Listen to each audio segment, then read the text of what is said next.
back to the show. Hey, everybody, welcome to What Drives Us, episode 432 for Wednesday, November 3rd. You know, it's funny how it's always a Wednesday, isn't it? That's my deep observation for the day. Write that one down. Give me some credit for it. My name is Russell Frost. I have the good fortune to be your host for this week's adventure in advanced tech mobility and sustainable energy. Let me introduce this amazing panel and get this show on the road because we got a lot to talk about tonight. Honestly, as I said just before the show to Georgia, we have in one story alone what should be a 12-hour miniseries. We're going to cover it in way less than an hour. So, oh, sure. Tune in for my 12-hour miniseries on policy because I know you love that. Those auctioneer classes really, really have been working for you, haven't they? Oh, thank you. Speaking of which, the person who's going to cover 12 hours worth of material in less than half an hour, Georgia McKenzie. Wow, I am super powered or super caffeinated, something like that. Hey, everybody. Ooh. Thanks for joining us. We've got a lot here tonight, so I'm going to just say, get on it with introducing everybody. God, move on. Move on. Well, let's move on. He is not a guest nearly or a panelist on this show nearly often enough. We want to thank the President of Canada for taking time from his very important ministerial duties to join us here, our friend, John B. Hello. And as always happy to be on the show whenever I can make it. But John, it's always nice to have you here. It's nice to have someone on who knows stuff. There's no one's you ever. You guys know stuff. Well, those guys. Another level. We kind of in passing. Yeah. Well, speaking of somebody who knows stuff, he is the founder and owner and operator of Boulder Hybrids in Boulder, Colorado, Mr. Paul Guzik. Hey, we're here. Let's go. There we go. Our friend in the Great White North, he is the founder of the Waterloo Regional Electric Vehicle Association. He is the man behind You don't still have a Volt, do you? Yeah. Yes, you still have a Volt. You've got a Tesla. He's got all kinds of electric cars. Mr. Mark Coughlin. Hello, everyone. Welcome to the show. And, we're on a time crunch, so let's get going. There we go. And I maybe saved the best for last, but he is our friend, Mr. Supercharger Review, friend of the Mid-Atlantic region, Mr. Casey Green. How's it going? I've taken FSD in the rain for you guys. Video coming soon. Oh, no. Oh, God, help the puppies. Okay. There. I got that out. I feel better. Georgia is going to lead off with, as I said, the impossible topic. So please pay attention and cut her a little slack. Oh, my God.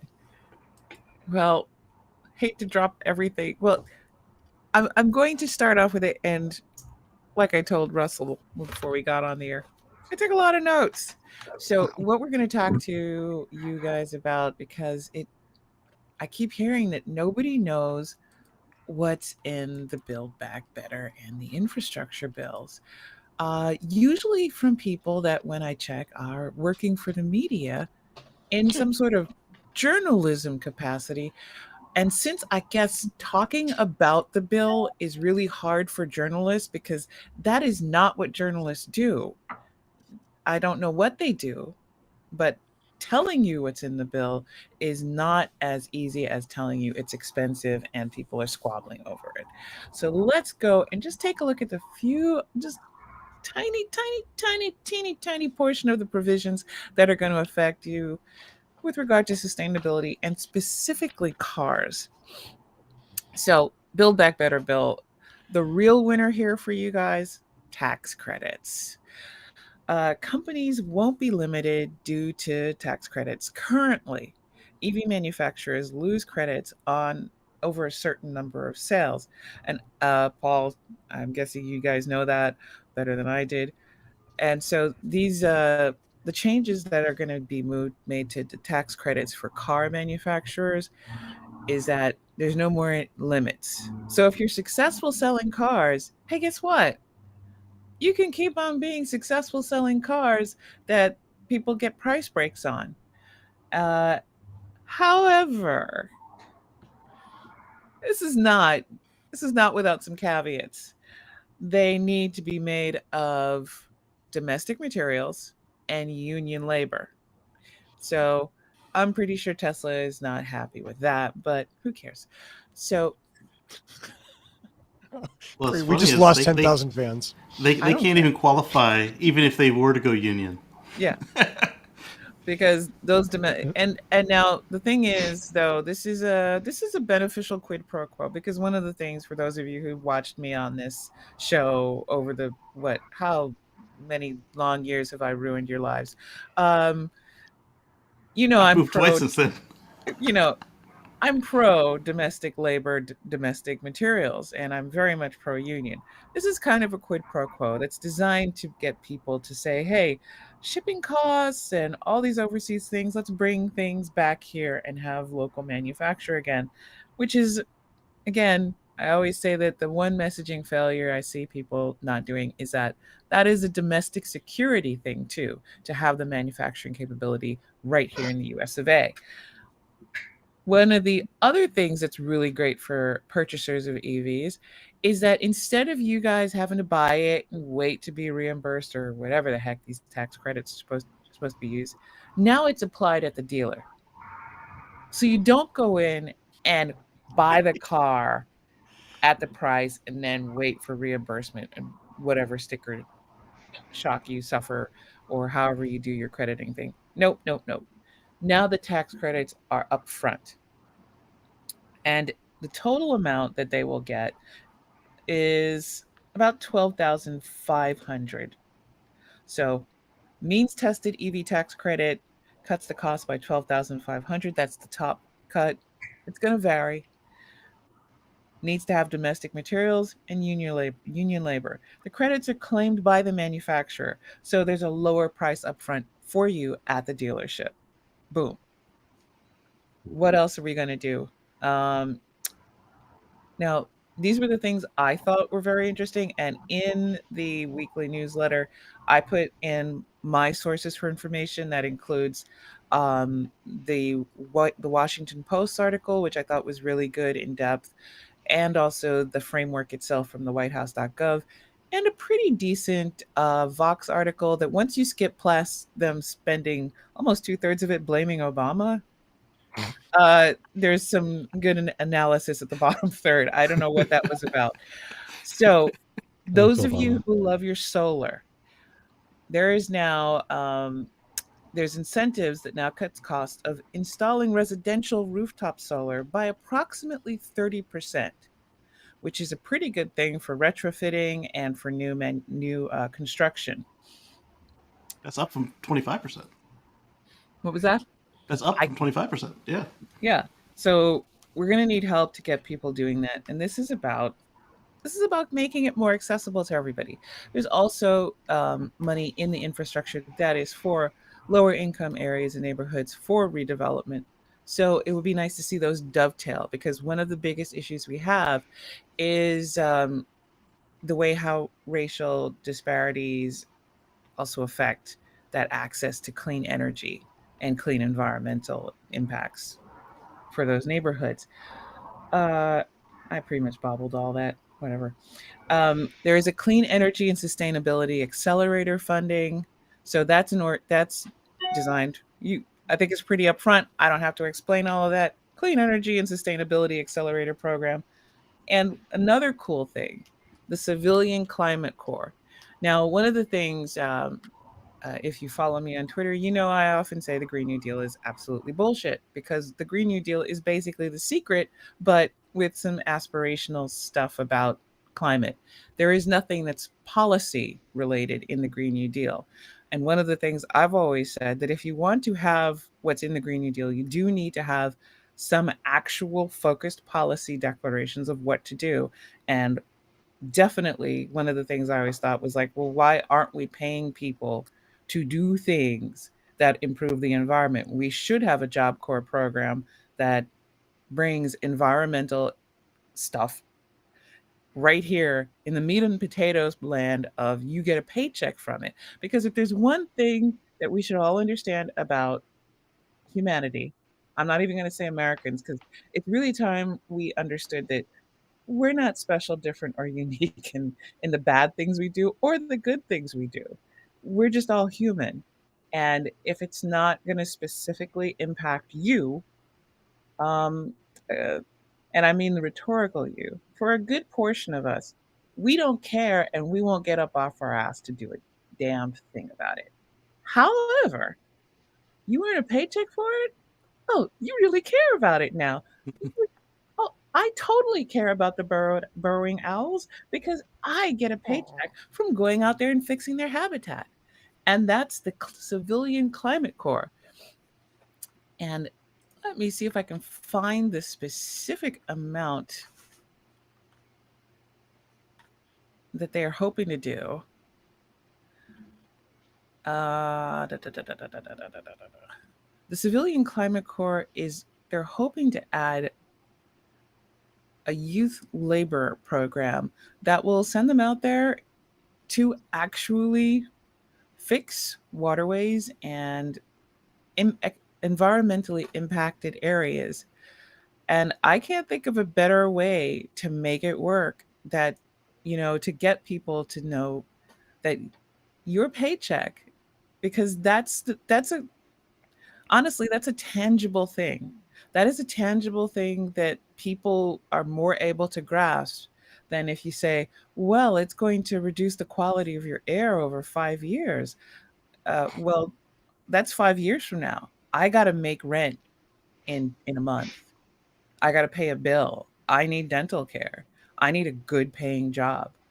And if you can give me a job that allows me to earn $18, $25 an hour doing something that fixes the environment around me, gives me skills that I could use maybe later on in life, including one of the cool things about this was an effort to fix waterways, which is an under under under focused on issue with the way how things get into the waterways, both microplastics and our trash. I think that's a pretty good deal. So that is $550 billion focused on cutting carbon emissions. That includes tax credits for businesses and consumers. There is the accelerator program, the Clean Energy and Sustainability Accelerator Program is, I think, what was it, 40 billion? We're getting close to Carl Sagan territory where the billions and billions don't. Billions. Like, the idea, though, is that most of this stuff is funded to one extent or another, and it's there where it wasn't before. I mean, is that fair? Yeah, it was.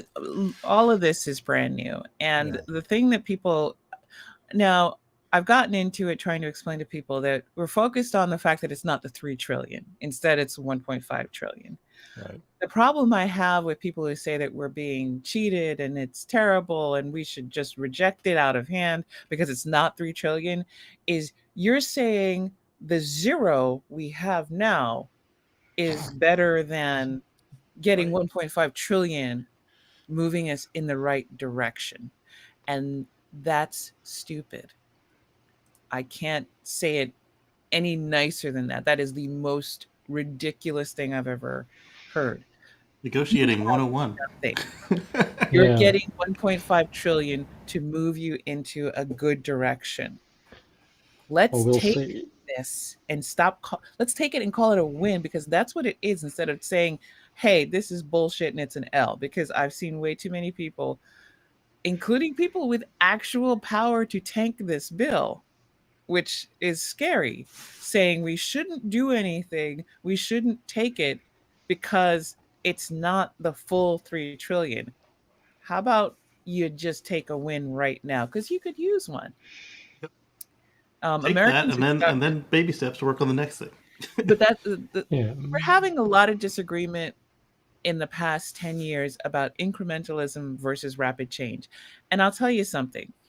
I want it If now, you want damn it. rapid change, you go look at Jackrabbit evolution, because that's where you can see a difference between incremental evolution and Jackrabbit evolution. And that's about the only place where it's going to work. As I consistently say, the only reason why I'm here, I am not owned by anybody. I'm literate. I can have a bank account. I can make medical decisions about my body is because of incremental progress. And it's incremental progress that I've had over my lifetime, because I can tell you that when I was a teenager saying to my doctor, hey, I think I have endometriosis. What can we do about that? And he said to me, you need to wait until you're married and you and your husband talk about it before we do anything about treatment. That's within my lifetime. Okay. You could go back 10, 15 years, and I had the same discussion with somebody about the same process because I couldn't get treatment because they wanted to preserve my ovaries for my husband's use, I guess. What? Now, it Well, seems they like are his. Oh, I'm sorry. obviously everything belongs to some dude that I haven't even met. My grandmother couldn't even open a bank account in her own name. Yeah. I mean, there's so many Uh. things that people don't understand that within your specific lifetime, incremental progress that people worked years upon years on. And I don't mean 2 years or 5 years. I mean 10, 15, 20 years to achieve this. It didn't all just start. This is actually much bigger progress than we would have had in multiple other Democratic administrations. And there were no Republican administrations that this was going to happen under. That's it. So I only took this on, and Russell's right. This could have been, we really could have gone in and we could have broken down all of this into segments and talked about a lot more. But the other thing that's pissing me off is that there is a whole journalistic class, there's a whole class out there, a fourth estate of the United States that is intended to inform the public. And it sounds like a teenage gossip rag. Like literally Tiger Bee did much better discussing music and Arguably. stuff than our American journalistic class. And I am sick to death of hearing that that nobody knows what's in the bill. It's right there, bitch. Just go read the damn bill and put some freaking analysis out there. Write 1,500 words on it and leave us the hell alone and stop telling us who doesn't like whom. Nobody cares who doesn't want to have lunch with who. And nobody cares if you go to a party. Fuck off. So it's possible. It's out there. The information is out there. It's a pretty solid bill. And organizations I trust with a long-standing track record are very happy with this bill and would like to get it passed. It has not passed. And as I also say, nothing counts until that check clears in your bank account. There is no deal until that check is cashed. So it has to pass. And that's what we're waiting for right now. So that's We what's in don't- the bill. Why does it It get benefits signed? you. And there you go. Like as an outsider looking in, the United States is a very big country, right? And if you're looking at other countries saying, well, such and such a country can do this and they can pass this, and why is it so easy? Well, their country is probably smaller than the size of Texas. Well, they're also mostly homogenous. People love themselves some European style socialism. And I keep having to point out to them that European style socialism gets a little mean and nasty when they start even getting slightly diverse. Slightly. And I'm not talking 10% diverse. I'm talking numbers at 5-6% more diverse. We're a very mixed nation, and unfortunately that is to our detriment where it comes to policy. And it's not just about religion or race. It's a whole mishigas of diversity, and we have to come together. If we are able to do something, we have to be able to put aside the fact that we want the whole enchilada. And yes, sometimes we have to take maybe half or a quarter of the enchilada, but it's a step more than the zero we had before. And it's a really, I don't know, read our history, read the history of Native American rights in this country, read the history of Asian American rights, gay rights, Black rights, women's rights. Everything took a lot of time and a lot of effort. And this has been really good policy that is still sitting there because we can't get people to understand that it's good policy. So push for it. Well, like you said with the incrementalism, like if the people who've been framing the narrative today were around in the 50s and 60s, we wouldn't be on this panel. We wouldn't be Because allowed. they didn't get everything at once, they quit. Yeah, we wouldn't be allowed. And it wasn't just sit-ins, it wasn't just marches. They went in, they had meetings, they talked to legislators, across the aisle. They continuously pushed for it. It was not just protests.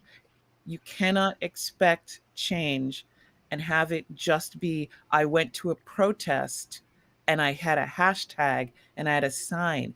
It is, you have to get up and you have to make alliances with people to get things done. That's the way it is. And people are like, no, the system has failed entirely. And it's like, then please tell me how you plan to do this, because I don't understand what your plan is. I can figure out what you think you're going to have happen. And let me tell you something. You need to study the histories of countries that have had massive violent revolutions and see how that turned out. It's not as good as you think. And it's Doesn't not fun. end well. Well, thank you, Georgia, for that. Reducing something very complex that isn't getting the coverage and detail it deserves to at least going over some of the important points. I like pain. No. I have no comment on that. Trust me, it's not alcoholic. I don't know why I'm like this. I'm sorry, everybody. That's It's okay. natural. Let's, speaking of something complex and very poorly understood, let's go to John B. to talk about Toyota's alphabet soup of a concept vehicle. Right. Yeah. So Toyota recently released information on their new electric vehicle, their first global electric vehicle. And it's the U.S. information will probably be released at the LA Auto Show, and so that's in about 2 weeks. But for now, we have some basic specifications that we can talk about. And as Russell mentioned, unfortunately, Toyota decided, after Prius, after Mirai, that names were so last century, and they decided to go with BZ4X. To break it down, the lineup of Toyota electric vehicles will be called BZ or BZ, Beyond Zero, labeled from 1 to 5. Okay. That Yes, makes some so sense that's why now. it's BZ or BZ. Yes. And just to make it more difficult, of course, the B is lowercase and the Z is uppercase. Anyway, Yeah. I've got some then pictures the to share numbers. with the group. If Russell will load up my and- screen, I've got some pictures. Right. Sure. And so and then the numbers signify the position of the vehicle within the lineup from 1 to 5, and then X, I presume, means all-wheel drive. So there is a two-wheel drive version, so I assume that would just be called the BZ4. Anyway, so let's move on. It'll be the first electric vehicle on a dedicated platform, a dedicated EV platform called eTNGA, and it'll be shared with Subaru. They'll have their version, which is called the Solterra, mashup of Sol, the sun, and Terra, Earth. Of course, predictably, it's a compact SUV, which is all the rage nowadays. But given that it's based on a dedicated EV platform, despite its compact size, the wheelbase is much longer, and of course that will result in much larger interior space. So it will, even though it looks to be about RAV4 size, expect the interior to be slightly larger, somewhere between RAV4 and Highlander in terms of interior volume. The battery, we got some specifications of battery and range and charging. It will come with a 71.4 kilowatt hour battery. Not sure if that's usable or total capacity. Hopefully it's usable. Hopefully manufacturers are starting to push towards stating usable battery size. The in-house estimated range is 500 kilometers or 312 miles with the front-wheel drive.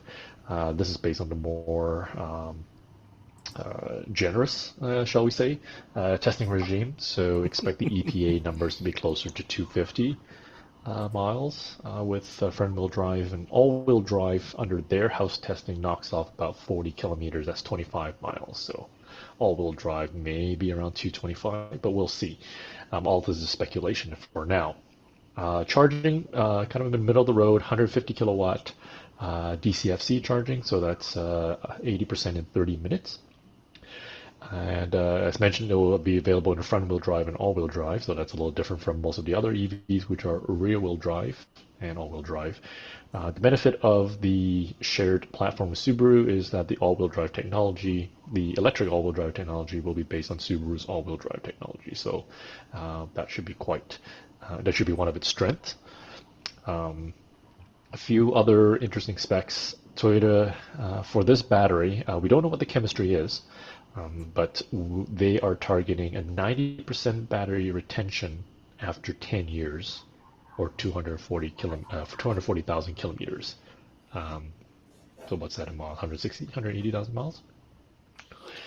So basically the length of their warranty, which is pretty impressive because I think all the other manufacturers offer 70% retention after 8 years or 100,000 miles. Yeah. A few other cool things. A solar roof will be optional, and with an SUV that will be a larger area, square footage. So hopefully that will result in more energy. And I assume there have been advances since the solar roof on the Gen 3 Prius or the solar roof on the Prius Prime that's sold in Europe and Japan. There will be over-the-air updates for software as well as the Toyota Safety Sense, so that's kind of interesting. And for heating, one of the interesting things I pulled out of the press release is the front seat area will get radiant heating. Kind of a first, so just kind of cool. Just don't put your feet too close to the elements. Well, it's going to be under the carpet, right? Where it's radiant heat, so. Yeah. When I think of radiant heating, I think of like the crappy quartz, like $19 burns down a house every Christmas season heater. I think of that underfloor heating. It's like, just move me into that Toyota, please. Yeah. Of course, performance is typical to it. A little conservative, so don't expect net breaking RAV4 Prime performance. They're quoting 0 to 62 miles in 7.7 seconds for all-wheel drive and 8.4 for front-wheel drive. So it's decent. It's about the same as their RAV4 hybrid. And the interesting thing is that another difference between this electric vehicle and the other ones is that the all-wheel drive one isn't significantly more powerful because they actually have different sets of electric motors in the all-wheel drive model than the front-wheel drive model. Typically, with other EVs that are currently on the market, you keep the two-wheel drive motor and then you simply add another one, so you're basically increasing the power significantly. But for the BZ4X, Toyota is actually swapping out the front motor and putting two separate ones. So your power increments, I think it goes from something like 201, I can't remember the exact numbers, but about 201 horsepower for front-wheel drive to about 215 horsepower for all-wheel drive. So it's a minimal increase, and that's only because they're using two different motors. And the idea, I guess, is for weight savings and efficiency. That's my guess. So that's all I have to say for that. I'm sure there'll be more details, when the U.S. Arm releases their press release. Looks like it might have a front trunk. Does it? I'm going to suggest that November 17th show at 7 p.m. There'll probably be a lot more details released right here on What Drives Us. Oh, really? Oh, What's you planning? And John, any hint of when this would actually be available in North America? Well, they said 2022 at some point. There will be European pre-orders start in December of this year for 2022 delivery. So they will be starting in Europe, and I'm guessing the US market will follow. Now, I have noticed that all the latest EVs are starting to launch in Europe and China first, and I'm guessing that's just because of their stronger EV policies again. So, was that? Yeah, The credits, yeah. Emissions credits. So again, for those that are saying, Yeah, well, it why affects can't we get the gas. EVs first? Well, push for that bill and get get the policies in Yes. place. Because the manufacturers are just going to sell the cars where they can get the credits, because otherwise they get fined, right? So Right. Right. The way that they describe the yoke steering, it sounds like they're going to have progressive by-wire steering. Yes. That's yes. Nice. So I didn't mention that because it's not really for the U.S. market, but sure, let's bring it Oh. up. So yeah, there'll be a yoke option. I guess kind of like this design is kind of almost similar as the Model S, with the top third chopped off. The difference, yes, like you said, the steering ratio will be significantly increased. I guess is that the word? Yeah. So the steering angle will be 150 degrees, lock to lock. So Nice. not even. I can't see my screen. Not even half. Not even, yeah, not even half, from left to right. So Nice. it almost functions like an F1 car. It's going to be strange for a lot, especially. I mean, I'm pretty sure most of us, all of us, have never driven an F1 car. in some ways that's the most interesting feature of this vehicle. You know what I mean? That there, because I don't know that there's another consumer vehicle that has that. No, the closest that we got was the Infiniti Q50. So that used to be what was the G35. It did have steer-by-wire steering. They did adjust the steering ratio, and it was electrically controlled. But I don't think there was too many good positive consumer feedback, so they did drop it. But that's the closest we've got. Yeah. And then the next closest we got was the Tesla chop wheel. Right. But it's not progressive steering, so it's just a chopped wheel. Yeah, it's Yeah. just a normal wheel with the top. Yeah. Typical of the Japanese translation. It's called one motion grip. Yep. Hopefully there'll be a different name when it comes to the United States, if it comes to the United States. Because I'm sure I there's a wonder lot if of I wonder if Toyota's going to see a real uptick with this. Is this going to allow people that are maybe Prius drivers that have been looking for an all electric vehicle to jump to that, or have many of those people already left and gone to another brand because they got tired of waiting? I suspect a decent number have left. Yeah. Like I said, the strong points for this vehicle that I can see is battery life, right? The 90% retention in 10 years. So for the type of person that says, well, I don't need the latest cutting edge, I just need this car to last. You can push this statistic forward and say, hey, everybody else is targeting 70% in 8 years, and this is 90% in 10 years. So this is going to last, and then extend along with the long warranty, the 10-year warranty. And then the other thing is the all-wheel drive system from Subaru, right? So it's not a Toyota all-wheel drive system, it's a Subaru all-wheel drive system. And that has some cash, right, in the United States. I can't believe that Toyota is going to actually say that, though. And it's not like Toyota doesn't have, 4 or 5 different all-wheel drive systems already deployed in various vehicles. They're not really neophytes in this genre. No, but that was just recently launched, right? Like last year or 2 years ago with the Camry and the RAV4, like the dynamic torque all-wheel drive system. Yeah, 2.5 that years you ago, spoke 3 of. years ago. Yeah. Yeah, so you got to imagine like all of this is being developed, years in advance. So it's possible that this started before the development of the all-wheel drive system. And let's say Toyota's all-wheel drive system before the dynamic torque vector system wasn't the greatest. No It's comment. your typical slip and grip, right? So Yeah. But Subaru is known for their all-wheel drive, so even if they don't do this right, they'll probably still do it better than Toyota did. Yeah, but Subaru's system is all mechanical, so Right. it doesn't apply. right. But That's what I'm trying to figure out is Their Subaru brand actually, is known, but none of their Maybe they have technology patents. is known. Remember, they had that partnership with Ford when they both developed it independently, and Ford had to pay Toyota to use their own stuff. But the thing is, I can't see it. But the thing is, I mean, if Subaru has, certain targets, right? To say, okay, well, this has to operate like our mechanical all-wheel drive system, right? That's a good target to have. Sure, Yeah. they have engineers and expertise. Mhm.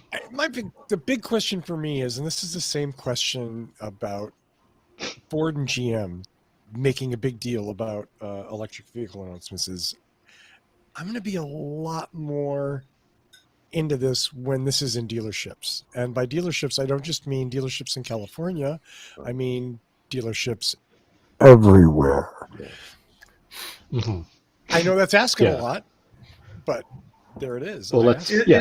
Isn't it typical with Toyota though to just roll it out to certain states if they have low volumes anyways? Like what happened with the Rav4 Prime, with Mhm. what happened with Yeah, the they're Prius selling the Prime. Prime in carb states where they get emissions credits. but not Exactly. Yeah. other- Exactly. If the volumes are low, it typically goes to a low number of states, and those are typically the carb states. Mhm. Yeah, and we'll see. I mean, there's two companies selling it, Subaru and Toyota. So, but I don't know what the situation is in the States, but in Canada, there's a 2-year waiting list for the RAV4 Prime. So, if you're watching this and you want a BZ4X, put your name down. Yeah, Hmm. I know if somebody offered me a Prime or a BZ, I know which one I'd go with. Well, for my stepfather, who is a dedicated Toyota fan, for honestly, for as long as I've known him, so that's over 30 years.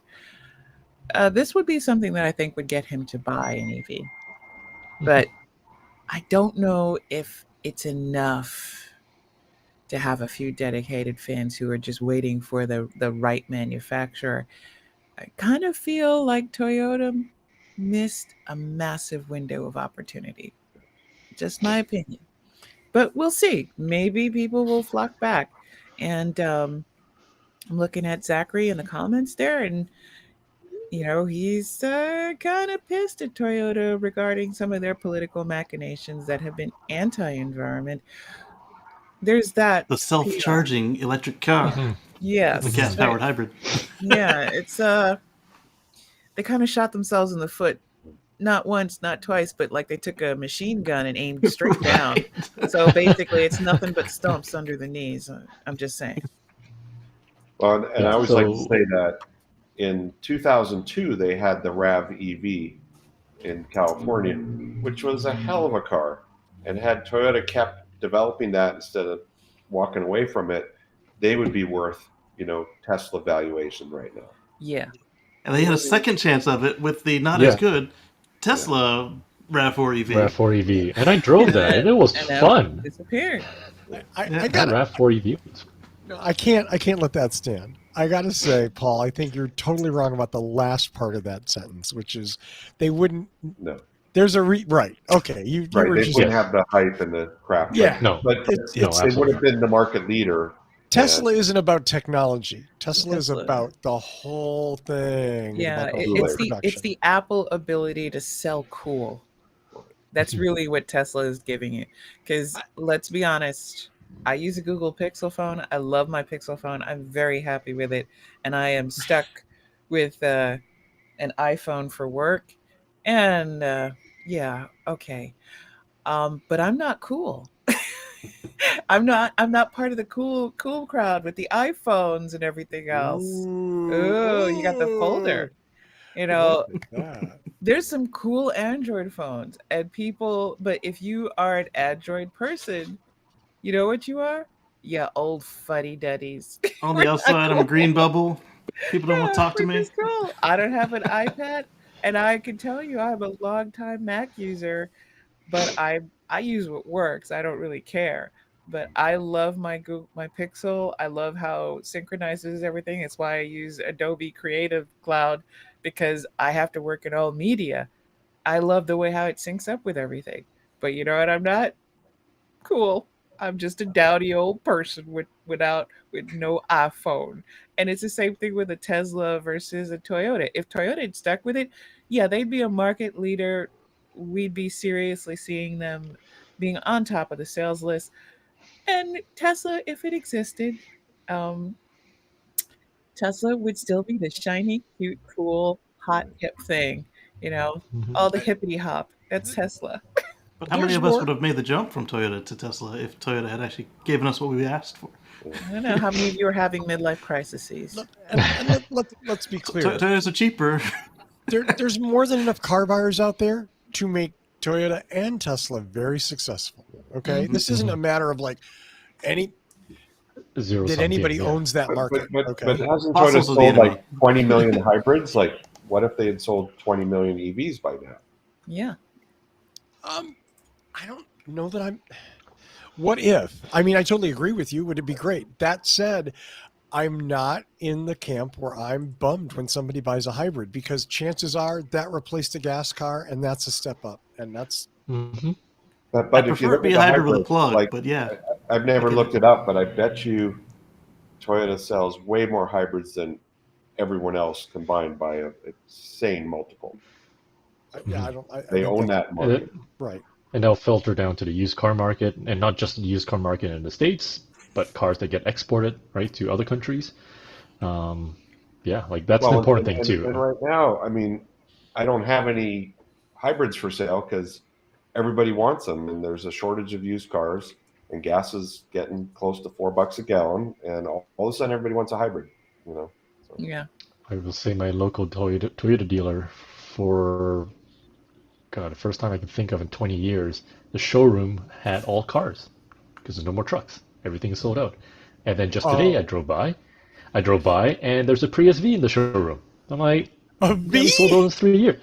So that means they're out of new cars. If you put in a Right. used car in the showroom, right? Oh my So, God! Not yeah, only a used like- car that's discontinued. Discontinued But and I wasn't mean, very popular when it was new. right. Oh no, there are a lot of Prius V taxis here. A lot. Yeah, There's a lot of people that really enjoy them. The people that own them love them. Yeah. Yeah. Yeah. I And like the it. cars, I the, think you drive a the lot new and cars that were carry- in. Sorry? If you drive a lot and have to carry people and stuff, they're great because they get over 40 miles per gallon and 5 people and tons of luggage. Yeah, they're great taxi cabs where gas is expensive. Hmm. Yeah, and well, I did mention I do have to mention that the cars were all like Corolla hybrids, Prius hybrids, and Primes, and they were all sold. Yeah. So yes, people are snapping up the hybrids. Well, I went by a Nissan dealer and they had like 12 cars in their for sale lot. Like, that's it. So, like, Wow. nothing for No, sale. nobody has any cars. None of Yeah. them. Like Chevy, No. Ford, they're all empty. Lots are empty. yeah. I definitely, and you know, my So kid was visiting from Florida, picked her up at the airport. My wife and I are hanging out in the cell phone lot at San Diego Airport. Of course, just one person seeing, but literally every car around us, Prius V, Prius C, Corolla hybrid, Camry hybrid, And a few and- Teslas. and other Priuses. Teslas. I didn't. There were some Teslas that passed through, but I mean, it's shocking how much Toyota hybrids own that market. Yeah. And I think a lot of people ignore what that says about their impact and about their reliability. You know, The car shares here are used Highlander like brand new Highlander hybrids and Prius Primes. wow, Those are the majority that I've seen here. that's a big car. just one Highlander hybrid. Well, I guess maybe they want the what is that next tier? I don't know. I can't remember all Uber the X Uber or tiers. The whatever. one, the one Uber you Black. get more people. Ask me on the Um, 17th. I'll tell XL? you. Yeah.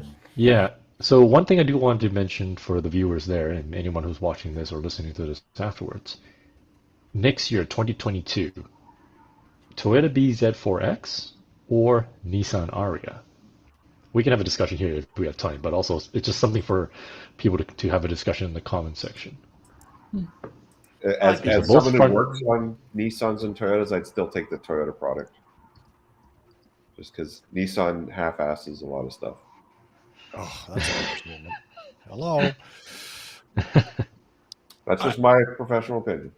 Yeah, says the guy who works on EVs and hybrids all day long. Yeah, I mean, Well, I mean, he would know, right? yeah. Well, I will say that almost every mechanic that I've met drives a Toyota, even though they work on other stuff. So Unless they, My they work for Nissan. stepfather is a mechanic. There you go. I- So You know, that's just I something think to consider. Casey alluded to this earlier, and I know. I mean, there's been a lot of people that have been begging Toyota to come into the electric vehicle market for a long time because they were former Toyota owners, and they were like, as soon as Toyota makes one, I want it. And the thing to me is just, and I get it, it's a matter for them of making money. When can we make money on this car? When can we get it? When is it going to make sense for us? What I can't figure out in my mind was why they went on a limb with Prius, but they haven't been able to go on a limb with battery electric. Like, what's the difference? That tangential, like, hydrogen shit. Like, why do you even bother with that? Well, but I know where that comes from. That comes from the government, where their company is based in Japan and Japan. I get that. I don't agree with it, but I get it. Get it? But the way they've avoided battery electric vehicles is just, it's weird to me. You know, like it's I don't know. Like dabbing with the RAV4 EV, the IQ EV, and the UX 300E. Maybe it's all from Akito. He really doesn't like it. It's very possible, right? Because I mean, he's a sports car guy, and until they can make a sports car drive, an electric car drive the way he wants to in a sports car. Well, but the they electric can't, but cars other people own can. the track. Like, that's the crazy thing. The electric cars own everything now when it comes to performance. Yeah, absolutely. I mean, that said, like RAV4 Prime drives like a bat out of hell. It's a lot of fun. So, would it drive better as a pure battery vehicle? Oh, you bet it would. Oh yeah, hell yes, it would. Yeah, put the right motors in it, give it that lower center of gravity. That thing would be a beast. But it's got with the hybrid powertrain, it has a 600-mile range for the people who need the road trip, and a 40-mile range for daily drivers, which works for 95% of Americans. And if you don't need to drive on the freeway, it's almost 50. What's that? I said self-charging vehicle. There is a side tangent. There is a post on Prius Chat that linked to another post on Reddit from a dealer meeting, and you can tell. I know. Again, this is just one person, right, posting, but you can tell where the priorities are, right? Because the person wrote a large paragraph on the Tundra, a large paragraph on all the other the Sequoia, and 3 lines on the next gen Prius. That was it. All it said was it was sleeker. It's not your grandma's Prius, 52 miles per gallon. Done. I will have hours of conversation. But, oh my God! Look at this truck. It's a 3.5-liter hybrid max iForce V8. Granted, specs are impressive, and it's great that we can finally get hybrid trucks. Again, anything to push lower emissions, lower fuel consumption, right? Get those people on board. Yeah. But if the only thing on sale next year is electric and hybrid trucks instead of fossils, that would be pure fossils. That would be great. And that's the thing. Like, if you want to push, don't have any ICE vehicles. Hybrids are the minimum, right? Well, I mean, allegedly that's their plan to electrify their entire fleet. But we'll see. Again, like Ford, like GM, I've heard these promises. I've heard about the vehicles. I want to see results. I want to see them in showrooms. And then I'll be, yay, cheers, go, go, go. Sell those electric cars in Wisconsin and Minnesota and Florida and everywhere. But, and California. And without a 2-year wait list. Yeah. Okay. Yeah. Yeah. Shall we move on? We have gone. I have allowed this show to go completely cattywampus, and I want to thank all of the panelists for being so patient here. But we're going to have to end this here, or the show's going to go for another hour. So next week we'll be back with even more news. Let's do some shout outs and go home. Hardworking panelists of What Drives Us. Let's start with Mr. President. I have to start with you, John B. Me? You. Gosh. I know. No shout out. Well, I should have. I don't mean to put pressure on you. You forgot about that part. Yeah, I forgot about that part. I haven't been here for so long. I'm like, oh yeah, I should write that down. No, I mean, I guess just thanks for supporting us all these years. Really appreciate all the listeners and all the viewers, and we will continue to create great content, and hopefully we can squeeze more information in. Yeah, thank you. Thank you, John. Casey Green, what's new with you?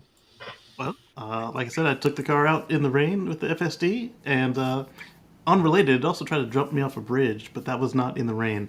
That video is coming later, but I'm working on the in the rain to go out hopefully before tomorrow afternoon Friday afternoon when they start rolling out the next update, and I think it'll be interesting to you all. You can find that at youtube.com/Casey Green. That's KACEYGREEN.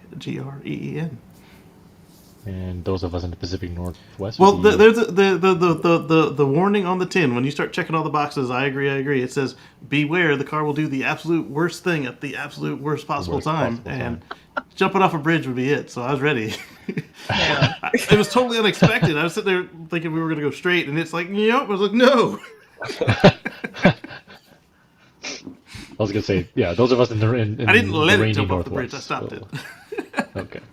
Well, you're here with us today, so yes. Right, that part. A 6,000-pound automobile off an overpass, I wouldn't be here. All right, Mr. Guzik, what's new and exciting with you? Thanks to all the viewership, and don't forget to hit like and subscribe. That's all I got. Thank you, Paul. Mr. Coughlin? Thanks everyone for watching, and there's not much more to say. We want to wrap this up, and we appreciate the viewership. Thank you. Yes, I don't feel so bad. Georgia, finish us off. Please apply the coup de grace. Clonk. No. Exactly. Just flop. And Thank you guys for hanging He out died with during us. the show. We are so happy to have John B back, and sorry we didn't get to everybody's stories, because as always, we have so much good stuff to talk about, and we have so much fun talking about it with each other and with you guys, including the people in chat who are constantly throwing out some pretty cool factoids and bits of information. Don't forget to hit like and subscribe, because if you have sat here listening to us chit chat for this long, you like us. You really like us. Go on ahead and admit it. Don't have any shame about it. Sorry, it's always good to give up shame about pleasurable things. And while you're at it, bounce on over to Mark's channel, The Tesla Life, so you can hear more about all things Tesla related, including all their stock stuff that Mark actually understands, much to my consternation. He does? Oh, okay. I was like, whoa, wait a second. I gotta watch more. we keep a Patrick in reserve for that. For that. And also, and you just heard from Casey, which reminds me to say, go over to Casey's channel. And that's Casey Green's channel, where he's going to basically keep testing that AI until it's ready to take us over and rule over us on 4 wheels. It's coming. I It's welcome coming. our robot But let's overlords. be honest. Aren't we ready for some other overlords than the dumb ones? I am. Misanthropy forever. Thank you guys for your time, and don't forget to be careful. Pandemic is still going on, and hey, it's going to be Thanksgiving soon, so diet now so you can eat more later. That's my philosophy. Wear a mask, you idiots. Oh, Over your damned nose. over Thank your you. damn nose. Yes. My apologies to Paul Guzik, Casey Green, and Mark Coughlin for not getting to This Week in Tesla and their news stories this week. We kind of went long, and I sort of knew in advance, but it happens, and that's okay. We had a great conversation, and I appreciate everything, and of course, always enjoy their involvement as well. And I had a story too, but who cares about me? I mean, I bitch about stuff often enough. So anyway, my thanks to Georgia McKenzie, Casey Green, Mark Coughlin, Paul Guzik, and John B. As always, I want to thank Michael Mandering for our theme music. Visit him at manthing.com. I want to thank everybody in the chat room. I have to go to the chat room now. I'm really JT, Benjamin. Did I see Hockey Day in there? Zachary's in there. JT24. I think that's everybody, or at least most of them. Thanks so much for being in the chat room. We appreciate that. And of course, you can join us on the chat every Wednesday at 6 p.m. Pacific time. We would love to have you. Thanks so much.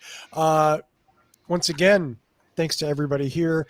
Tune in next week and find out what drives us. Take it away, Casey. Thank you.